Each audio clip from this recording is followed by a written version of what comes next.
ST Somashekar ಅಡ್ಡ ಮತದಾನ ಮಾಡಿದ್ದಾರೆ. ಶಿವರಾಮ್ ಹೆಬ್ಬಾರ್ ಗೈರಾಗಿದ್ದಾರೆ. ಈ ಮೂಲಕ 5ನೇ ಅಭ್ಯರ್ಥಿಯನ್ನ ನಿಲ್ಲಿಸಿ ಟಕ್ಕರ್ ಕೊಡೋದಕ್ಕೆ ಹೋಗಿದ್ದ ಮೈತ್ರಿ ಪಾಳೆಯಕ್ಕೆ ದೊಡ್ಡ ಶಾಕ್ ಎದುರಾಗಿದೆ. ಪ್ರಶಾಂತ್ ನಾತು ನಮ್ಮ ಜೊತೆ ಮತ್ತೊಂದು ಸಲ ಸಂಪರ್ಕದಲ್ಲಿದ್ದಾರೆ. ಪ್ರಶಾಂತ್, ಕಾಂಗ್ರೆಸ್ನಲ್ಲಿ ಹೊರಡ್ತಾ ಬಿಜೆಪಿ ಮತ್ತು ಜೆಡಿಎಸ್ನ ಮೈತ್ರಿ ಮುಂದಿನ ಎಲೆಕ್ಷನ್ನ ಕಥೆ ಏನು ಅನ್ನೋ ಕ್ವೆಶ್ಚನ್ ಮಾರ್ಕ್ನ ಹುಟ್ಟಾಕ್ತಾ ಇದೆ ಅಂತ ಅನ್ಸುತ್ತೆ.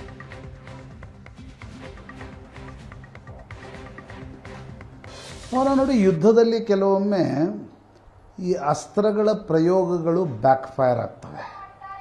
ಅಸ್ತ್ರಗಳನ್ನು ಶತ್ರುಪಾಳಯದ ಮೇಲೆ ಹಾಕ್ಲಿಕ್ಕೆ ಹೋಗಿ ಕೆಲವೊಂದು ಸಲ ಅವು ಬ್ಯಾಕ್ಫೈರ್ ಆಗಿ ನಿಮ್ಮದೇ ಪಾಳಯದಲ್ಲಿ ಬೀಳುತ್ತವೆ ಅನ್ನೋದಕ್ಕೆ ಇದು ಸ್ಪಷ್ಟ ಉದಾಹರಣೆ. ಯಾಕಂದರೆ ಎಸ್ಟಿ ಸೋಮಶೇಖರ್ ಮತ್ತು ಶಿವರಾಮ್ ಹೆಬ್ಬಾರ್ ಇಬ್ಬರೂ ಕೂಡ ಬಿ ಜೆ ಪಿ ಜೊತೆ ಮಾನಸಿಕವಾಗಿ ಇಲ್ಲ ಅಂತ ಗೊತ್ತಿದ್ದರೂ ಕೂಡ 5ನೇ ಕ್ಯಾಂಡಿಡೇಟನ್ನು ಹಾಕಿ ಕ್ರಾಸ್ ವೋಟ್ ಮಾಡ್ತಾರೆ ಕಾಂಗ್ರೆಸ್ಸಿಗರು ಅನ್ನುವ ಉತ್ಸಾಹದಲ್ಲಿ ಕುಮಾರಸ್ವಾಮಿ ಮತ್ತು ಅಮಿತ್ ಶಾ ಅವರು ಚರ್ಚೆ ನಡೆಸಿ 5ನೇ ಅಭ್ಯರ್ಥಿಯನ್ನು ಹಾಕಿದರು. ಈಗ ನೋಡಿದರೆ ಜೆ ಡಿ ಎಸ್ ಪಾಳಯಕ್ಕೆ 19 ವೋಟ್ ಬಂದಿವೆ. ಕಾಂಗ್ರೆಸ್ನ ಅಷ್ಟು ಜನ ಕಾಂಗ್ರೆಸ್ ಜೊತೆಗಿದ್ದಾರೆ, ಪಕ್ಷೇತರರು ಕಾಂಗ್ರೆಸ್ ಜೊತೆಗಿದ್ದಾರೆ. Janardhan Reddy B J P ಜೊತೆ ಬರ್ತೀನಿ ಅಂತ 15 ದಿನದ ಹಿಂದೆ ಹೇಳಿದವರು ಈಗ ಕಾಂಗ್ರೆಸ್ ಜೊತೆ ನಿಂತಿದ್ದಾರೆ. ನಷ್ಟ ಆಗಿದ್ದು ಯಾರಿಗೆ? ಎಸ್ ಟಿ ಸೋಮಶೇಖರ್ ಮತ್ತು ಶಿವರಾಮ್ ಹೆಬ್ಬಾರ್ರ ಕಾರಣದಿಂದ ಬಿ ಜೆ ಪಿಗೆ ನಷ್ಟ ಆಗಿದೆ. 2 ಶಾಸಕರು, ಬಿ ಜೆ ಪಿಯ 2 ಶಾಸಕರ ಮೇಲೆ ಶಿಸ್ತು ಕ್ರಮ ತೆಗೆದುಕೊಳ್ಳುವ ಅನಿವಾರ್ಯತೆ ಕೂಡ ಎದುರಾಗಿದೆ. ಯಾಕಂದರೆ ನೀವು ಇಷ್ಟು ದಿನಗಳವರೆಗೆ ಸುಮ್ಮನಿದ್ರೆ ಯಾರೂ ಕೇಳ್ತಾ ಇರಲಿಲ್ಲ. ಇವತ್ತಿಂದ ಯಶವಂತಪುರದಲ್ಲಿ ಬಿ ಜೆ ಪಿಯವರು ಮೊದಲು ಮಾನಸಿಕವಾಗಿ ದೂರ ಇದ್ದರು ಎಸ್ ಟಿ ಸೋಮಶೇಖರ್. ಈಗ ಬಿ ಜೆ ಪಿ ಮತ್ತು ಎಸ್ ಟಿ ಸೋಮಶೇಖರ್ ನಡುವೆ ಯಶವಂತಪುರದಲ್ಲಿ ಕಾದಾಟಗಳು ಆರಂಭ ಆಗ್ತವೆ. ಯಶವಂತಪುರ ಬೆಂಬಲಿಗರು ಕಾಂಗ್ರೆಸ್ಗೆ ಹೋಗಿದ್ದರು, ಆದರೆ ಎಸ್ ಟಿ ಸೋಮಶೇಖರ್ ಯಶವಂತಪುರದಲ್ಲಿ ಜೊತೆಗಿದ್ದರು, ಬೆಂಬಲಿಗರನ್ನು ಕಾಂಗ್ರೆಸ್ಸಿಗೆ ಕಳಿಸಿದ್ರು. ಇವತ್ತು ನಿಶ್ಚಿತವಾಗಿ ಆಗಿರ್ತಕ್ಕಂಥ ನಷ್ಟ ಅಂತ ಅನಿಸುತ್ತೆ. ಮತ್ತು ನನಗೆ ಅನ್ನಿಸುವ ಪ್ರಕಾರ ಭಾವನಾ, ಎಸ್ ಟಿ ಸೋಮಶೇಖರ್ ಇರಲಿ ಮತ್ತು ಶಿವರಾಮ್ ಹೆಬ್ಬಾರ್ ಇರಲಿ, ಅವರಿಬ್ಬರಿಗೂ ಕೂಡ ಕಾಂಗ್ರೆಸ್ಗೆ ಪೂರ್ತಿಯಾಗಿ ಹೋಗುವ ಮನಸ್ಸಿದೆ. ಅವರು ಬಿ ಜೆ ಪಿ ಜೊತೆ ಮಾನಸಿಕವಾಗಿ ಒಂದು ರೀತಿಯ ಸಂಬಂಧಗಳನ್ನು ಪೂರ್ತಿಯಾಗಿ ಕಳೆದುಕೊಂಡಿದ್ದಾರೆ. ಆದರೆ ಲೋಕಸಭಾ ಇಲೆಕ್ಷನ್ಸ್ ಜೊತೆ ಅವ್ರಿಗೆ ವೋಟಿಂಗ್ ಬೇಡ. ಯಲ್ಲಾಪುರದ ಕ್ಷೇತ್ರ ಇರಲಿ ಅಥವಾ ಯಶವಂತಪುರದ ಕ್ಷೇತ್ರ ಇರಲಿ, ಲೋಕಸಭಾ ಚುನಾವಣೆಯ ಜೊತೆ ವಿಧಾನಸಭಾ ಚುನಾವಣೆ ನಡೆದರೆ ಆ 2 ಕ್ಷೇತ್ರಗಳು ಎಸ್ ಟಿ ಸೋಮಶೇಖರ್ ಮತ್ತು ಶಿವರಾಮ್ ಹೆಬ್ಬಾರ್ ಅವರಿಗೆ ಕಷ್ಟ ಆಗುತ್ತೆ. ಯಾಕಂದರೆ ಅಲ್ಲಿ ಜೆ ಡಿ ಎಸ್ನ ಕ್ಯಾಂಡಿಡೇಟ್ ಆದಾಗ ಬಿ ಜೆ ಪಿ ಲೋಕಸಭಾ ಚುನಾವಣೆಯಲ್ಲಿ ಬಿ ಜೆ ಪಿಗೆ ಓಟ್ ಹಾಕ್ಲಿಕ್ಕೆ ಬರುವ ಮತದಾರ ವಿಧಾನಸಭಾ ಚುನಾವಣೆಯಲ್ಲೂ ಕೂಡ ಬಿ ಜೆ ಪಿಗೆ ಮತ ಚಲಾಯಿಸುವ ಸಾಧ್ಯತೆಗಳು ಹೆಚ್ಚು. ಬಾರಿಂಗ್ 10-20% ಬಿಟ್ಬಿಡಿ, ಹೆಚ್ಚು ವಿಧಾನಸಭೆ ಚುನಾವಣೆಗೆ ವೋಟಿಂಗಿಗೆ ಬರಲಾರದ ಮತದಾರ ಲೋಕಸಭಾ ಚುನಾವಣೆಗೆ ಬಂದಾಗ ಬೈ ಡಿಫಾಲ್ಟ್ ಇನ್ನೊಂದು ವೋಟನ್ನು ಬಿ ಜೆ ಪಿಗೆ ವಿಧಾನಸಭೆಯಲ್ಲಿ ಹಾಕಿದರೂ ಕೂಡ ಎಸ್ ಟಿ ಸೋಮಶೇಖರ್ ಶಿವರಾಮ್ ಹೆಬ್ಬಾರ್ಗೆ ಕಷ್ಟ ಆಗ್ಬೋದು. ಹೀಗಾಗಿ ಅವರ ಮನಸ್ಸಿನಲ್ಲಿದೆ ಅಂತ ಅನಿಸುತ್ತೆ. ಕಾಂಗ್ರೆಸ್ಗೆ ಹೋಗೋದೇ, ಆದರೆ ಲೋಕಸಭಾ ಚುನಾವಣೆಯ ಜೊತೆ ವೋಟಿಂಗ್ ಬೇಡ. ಲೋಕಸಭಾ ಚುನಾವಣೆಯ ನಂತರ 1, 2, 3, 4 ತಿಂಗಳ ನಂತರ ಚುನಾವಣೆ ನಡೆದರೆ ಲಾಭ ಆಗ್ಬೋದು. ಆಗ ಬಿ ಜೆ ಪಿಯ ವೋಟರ್ ಏನಿದ್ದಾನೆ ಆತ ಹೊರಗಡೆ ಬರೋಲ್ಲ ಅಂತಕ್ಕಂಥದ್ದು ಎಸ್ ಟಿ ಸೋಮಶೇಖರ್ ಮತ್ತು ಶಿವರಾಮ್ ಹೆಬ್ಬಾರ್ಗಿದ್ದ ಅಭಿಪ್ರಾಯ.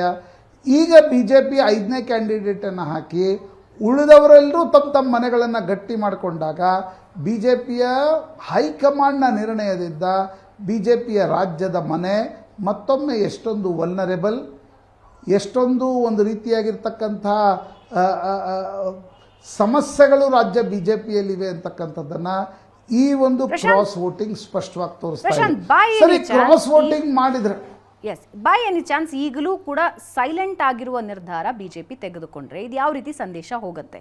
ಬೈ ಎನಿ ಚಾನ್ಸ್ ಈಗ ಒಂದು ನಿರ್ಧಾರ ತೆಗೆದುಕೊಳ್ತೀವಿ ಅಂತ ಹೇಳಿದ್ರೆ ಮುಂದಿರೋ ಆಯ್ಕೆಗಳು ಏನು ಪ್ರಶಾಂತ್? 2 ಆ್ಯಂಗಲ್ನಲ್ಲಿ ಯೋಚನೆ ಮಾಡಿದಾಗ ಈಗ ಈ ಹಿಂದೆಯೂ ಕೂಡ ಎಸ್ ಟಿ ಸೋಮಶೇಖರ್ ಹೋಗಿ ಕಾಂಗ್ರೆಸ್ ಕಾರ್ಯಕ್ರಮಗಳಲ್ಲಿ ರಾಜಾರೋಷವಾಗಿ ಕೂತ್ಕೊಂಡ್ಬಿಡ್ತಾ ಇದ್ರು. ನನ್ನ ಕ್ಷೇತ್ರಕ್ಕೆ ಅಭಿವೃದ್ಧಿ ಯೋಜನೆಗಳಿಗೆ ನಾನು ಮುಂದಾಗಬಾರ್ದಾ ಅನ್ನೋ ಹೆಸರಿನ ಜೊತೆ ಆಗೇನು ಕ್ರಮ ತಗೊಂಡಿಲ್ಲ ನಿಜ, ಆದರೆ ಈಗಲೂ ತಗೊಳ್ಳದೇ ಇದ್ರೆ ಏನು ಸಂದೇಶ ಕೊಡುತ್ತಿದ್ದು ಪಕ್ಷದ ಕಾರ್ಯಕರ್ತರಿಗೆ, ಉಳಿದ ನಾಯಕರಿಗೆ, ಯಾರು ಮೂಲ ಬಿಜೆಪಿಗಿದ್ದಾರೆ ಅವರಿಗೆ? ನೋಡಿ, 2-3 ಸಂಗತಿಗಳಿವೆ. ನಿಯಮಗಳು ಬೇರೆ ಬೇರೆ ಸಂದರ್ಭಗಳಲ್ಲಿ ಬೇರೆ ಬೇರೆ ಇವೆ. On the floor of the house ನೀವು ವೋಟನ್ನು ಮತ್ತೊಂದು ಪಾರ್ಟಿಗೆ ಕೊಟ್ಟರೆ it is called as tendering resignations on your own. ಅಂದರೆ ನೀವು ರಾಜೀನಾಮೆ ಕೊಟ್ಟೋದಕ್ಕೆ ಸಮ, ಅದು ಇಮಿಡಿಯೇಟ್ ಡಿಸ್ಕ್ವಾಲಿಫಿಕೇಶನ್ ಆಗುತ್ತೆ. ನೀವು ಒಂದು ಪಾರ್ಟಿಯವರಿದ್ದು ಇನ್ನೊಂದು ಪಾರ್ಟಿಯ ಶಾಸಕಾಂಗ ಪಕ್ಷದ ಸಭೆಯಲ್ಲಿ ಭಾಗವಹಿಸಿದ್ರು ಕೂಡ ಇಮಿಡಿಯೇಟ್ ಅದು ಕೂಡ ಅದೇ ಡಿಸ್ಕ್ವಾಲಿಫಿಕೇಷನ್ ವ್ಯಾಪ್ತಿಗೆ ಬರುತ್ತೆ. ನಿಮ್ಗೆ ನೆನಪಿದ್ರೆ 17 ಶಾಸಕರ ಸಂದರ್ಭದಲ್ಲಿ BJP ಗವರ್ನರ್ ಕೊಟ್ಟಿರ್ತಕ್ಕಂಥ ಪಿಟಿಷನ್ನಲ್ಲಿ ಪಕ್ಷೇತರ ಸದಸ್ಯರು ಬಂದು BJPಯ ಶಾಸಕಾಂಗ ಪಕ್ಷದ ಸಭೆ ಕೂತಿರ್ತಕ್ಕಂಥ ಒಂದು ಫೋಟೋವನ್ನು ತಂದಿದ್ರು.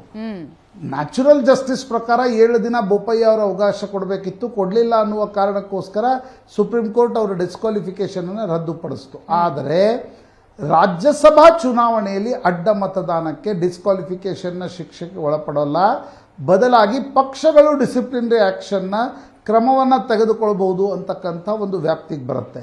ಈಗ ಒಂದು ವೇಳೆ ಕಾಂಗ್ರೆಸ್ನವರು ಇದನ್ನು ಮಾಡಿದ್ರು ಅಂತ ಅಂದ್ಕೊಳ್ಳೋಣ. ಕಾಂಗ್ರೆಸ್ನ ಸಂದರ್ಭದಲ್ಲಿ ಸ್ಪೀಕರ್ ಒಂದು ಹೆಜ್ಜೆ ಮುಂದೆ ಹೋಗಿ ಇನ್ನೊಂದು ಯಾವುದೋ ನಿರ್ಧಾರ ತೆಗೆದುಕೊಂಡಿದ್ದಾರೆ ಅನ್ನುವ ಕಾರಣಕ್ಕೋಸ್ಕರ ಡಿಸ್ಕ್ವಾಲಿಫಿಕೇಷನ್ ಮಾಡಿದರೆ ಅದು ಆಮೇಲೆ ಜುಡಿಷಿಯಲ್ ರಿವ್ಯೂಗೆ ಹೋಗ್ತಾ ಇತ್ತು. ಆದರೆ BJPಯ ಶಾಸಕರು ಕಾಂಗ್ರೆಸ್ಗೆ ಓಟ್ ಹಾಕಿದಾಗ ಸ್ಪೀಕರ್ ನ್ಯಾಚುರಲಿ ಅವ್ರ್ಯಾಕೆ ಡಿಸ್ಕ್ವಾಲಿಫಿಕೇಷನ್ ಪಿಟಿಷನನ್ನು ಇವರು ಮೂವ್ ಮಾಡಿದ್ರು, ಅವರೇನು ನಿರ್ಣಯವನ್ನು ತೆಗೆದುಕೊಳ್ಳಲ್ಲ. ಒಂದು ಎರಡನೇದು, ನೀವೇ ಡಿಸಿಪ್ಲಿನರಿ ಆ್ಯಕ್ಷನನ್ನು ತೆಗೆದುಕೊಂಡಾಗ ಸೋಮಶೇಖರ್ ಮತ್ತು ಶಿವರಾಮ್ ಹೆಬ್ಬಾರ್ಗೆ ಇನ್ನೂ ಲಾಭ ಆಗುತ್ತೆ, ಇನ್ನೂ ಮುಕ್ತವಾಗಿ ಓಡಾಡಬಹುದು ಅಂತಕ್ಕಂಥದ್ದು. ಆ ಕಾರಣದಿಂದ ನನಗನ್ಸುತ್ತೆ 5ನೇ ಕ್ಯಾಂಡಿಡೇಟ್ ಹಾಕುವಾಗ 10 ಸಲ BJPಯವ್ರು ಯೋಚನೆ ಮಾಡಬೇಕಿತ್ತು. JDSನವರು ನಾವು ಕ್ರಾಸ್ ವೋಟ್ ಮಾಡಿಸ್ತೀವಿ, ಅವರೊಂದು 45 ಶಾಸಕರನ್ನು JDSನ ನಾಯಕರು ಮಾತನಾಡಿಸಿದ್ದಾರೆ, ಕ್ರಾಸ್ ವೋಟ್ ಮಾಡಿ ಅಂತಕ್ಕಂಥದ್ದನ್ನು ಹೇಳಿದ್ದಾರೆ. ಆದರೆ ನನಗನ್ಸುತ್ತೆ ಭಾವನಾ, ಈ ಸಂದರ್ಭದಲ್ಲಿ ಸರ್ಕಾರದ ವಿರುದ್ಧ ಕ್ರಾಸ್ ವೋಟ್ ಮಾಡಲಿಕ್ಕೆ ಕಾಂಗ್ರೆಸ್ ಶಾಸಕರು ತಯಾರಾಗಿಲ್ಲ. ಅಷ್ಟು ಅಸಮಾಧಾನ ಇರಬಹುದು, ಆದರೆ ಅದು ಕ್ರಾಸ್ ವೋಟ್ ಮಾಡಿದರೆ ಲಾಭ ಏನು ಅಂತಕ್ಕಂಥ ಪ್ರಶ್ನೆ ಬರುತ್ತೆ. ಎಸ್ ಟಿ ಸೋಮಶೇಖರ್ ಮತ್ತು ಶಿವರಾಮ್ ಹೆಬ್ಬಾರ್ಗೆ ಗೊತ್ತಿದೆ, ಕ್ರಾಸ್ ವೋಟ್ ಮಾಡಿದ ಕ್ಷಣ ಕಾಂಗ್ರೆಸ್ ಸರ್ಕಾರದಲ್ಲಿ ದಂಡಿಯಾಗಿ ಅನುದಾನ ಕೊಡ್ತಾರೆ ಅಂತಕ್ಕಂಥದ್ದು. ಹಾಗಿರುವಾಗ ಇಬ್ಬರು ಕೂಡ ಒಬ್ಬರು ಅಬ್ಸೆಂಟ್ ಆಗಿದ್ದಾರೆ, ಇನ್ನೊಬ್ಬರು ಕ್ರಾಸ್ ವೋಟ್ ಮಾಡಿದ್ದಾರೆ. ಇದರಿಂದ ನಷ್ಟ BJPಗೆ ಹೊರತು ಸೋಮಶೇಖರ್ ಮತ್ತು ಶಿವರಾಮ್ ಹೆಬ್ಬಾರ್ಗೆ ಏನೂ ನಷ್ಟ ಆಗಿಲ್ಲ. ಹಾಗಾಗಿ ನನಗನ್ಸುತ್ತೆ ಈ ರೀತಿಯ ಸ್ಟ್ರಾಟಜಿಕಲ್ ಬ್ಲಂಡರನ್ನು BJP ಯಾವ ಕಾರಣಕ್ಕಾಗಿ ಮಾಡ್ತು, ಈ ರೀತಿಯಾಗಿರ್ತಕ್ಕಂಥ ಒಂದು ಯಾರ ಮೇಲೆ ನಂಬಿಕೆ ಇಟ್ಟು ಆತ್ಮಸಾಕ್ಷಿಯ ಮತಗಳು ಬರ್ತವೆ ಅಂತಕ್ಕಂಥದ್ದನ್ನು ನಿರ್ಣಯ ಮಾಡಲಾಯಿತು. ಯಾಕಂದರೆ BJPಯ ನಾಯಕರು ಕ್ರಾಸ್ ವೋಟ್ ಮಾಡಿಸುವಲ್ಲಿ ಇರಲಿಲ್ಲ. JDS ಕುಮಾರಸ್ವಾಮಿ ಅವ್ರ ಮೇಲೆ ಈ ಒಂದು ಜವಾಬ್ದಾರಿಯನ್ನು ಕೊಡಲಾಗಿತ್ತು, ನೀವು ಕ್ರಾಸ್ ವೋಟ್ ಮಾಡಿಸ್ಬೇಕು ಅಂತಕ್ಕಂಥದ್ದು. ನಮಗೆ ಬಂದಿರತಕ್ಕಂಥ ಗುಸುಗುಸು ಮಾಹಿತಿಗಳ ಪ್ರಕಾರ ಒಂದು 3-4 ಜನರನ್ನ ಕುಮಾರಸ್ವಾಮಿ ಕ್ರಾಸ್ ವೋಟ್ ಮಾಡಿಸೋದಕ್ಕೂ ಕೂಡ ಸ್ವಲ್ಪ ಮಟ್ಟಿಗಿನ ತಯಾರಿ ನಡೆಸಿದ್ರು, ಆದರೆ ಸಾಧ್ಯ ಆಗಲಿಲ್ಲ. ಹೀಗಾಗಿ ನನಗನ್ಸುತ್ತೆ ಅದು ಅಂತಿಮವಾಗಿ ಕಾಂಗ್ರೆಸ್ ಪಾಳಯದಲ್ಲಿ ಎಸೆಯಲಿಕ್ಕೆ ಹೊರಟಿದ್ದ ಅಸ್ತ್ರ ವಾಪಸ್ ಬಂದು BJP ಪಾಳಯಕ್ಕೆ. ರೈಟ್. ಆತ್ಮಸಾಕ್ಷಿಯ ಮತಗಳು ದುಬಾರಿಯಾದವು BJPಯ ಪಾಲಿಗೆ. ಧನ್ಯವಾದ ಪ್ರಶಾಂತ್, ಚರ್ಚೆಯಲ್ಲಿ ಭಾಗಿಯಾಗಿದ್ದಕ್ಕೆ. ವೀಕ್ಷಕರೇ, ಇದೇ ಸುದ್ದಿಯೊಂದಿಗೆ ಇವತ್ತಿನ ಕುರುಕ್ಷೇತ್ರ ಪಾರ್ಟಿ ರೌಂಡ್ಸ್ ಮುಗಿಸೋ ಸಮಯ. ನೇರ ದಿಟ್ಟ ನಿರಂತರ ಸುದ್ದಿಗಾಗಿ ನೋಡ್ತಾ ಇರಿ ಏಷ್ಯಾನೆಟ್ ಸುವರ್ಣ ನ್ಯೂಸ್.